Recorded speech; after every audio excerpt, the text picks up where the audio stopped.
Hello, আসসালামু আলাইকুম। সবাই কেমন আছেন? আশা করি ভালো আছেন। আল্লাহর রহমতে আমি ভালো আছি। তাই আজকে সকাল থেকে আপনাদের সাথে আমি ব্লগটা শেয়ার করলাম।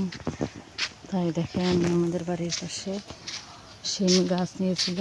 শিম গাছটা ঠিক কীরকম হয়েছে সেটাও বুঝতে পারি না, সব নষ্ট হয়ে গেল। তাই দেখতে আসলাম, তা দেখি কীভাবে কী যেন হয়ে গেল গাছটার। দেখেন তো কি যেন হয়ে গেছে, গাছটা একদম নষ্ট হয়ে গেল। দেখে সেখানে কি গ্রামের বাড়ি তো, ঘুম থেকে উঠেই ওই কাজ সারাদিন কাজই লেগেই থাকে। কী করে আর করবো, কি আপনাদের সাথে কি শেয়ার করবো তা ভেবে উঠতে পারি না।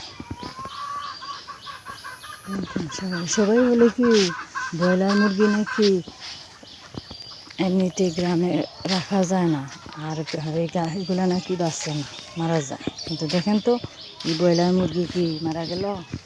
দেখেন মুরগিগুলা, দেখেন আমাদের দেশি ঘরের মুরগির মতো চলতেছে। এই দেখেন কীভাবে চলতেছে ওরা। ওদের কি বোঝা যায় ব্রয়লারের মুরগি বলে? দেখেন, এই দেখেন মুরগিগুলা, দেখছেন আমাদের গরুর মুরগির মতো চলতেছে।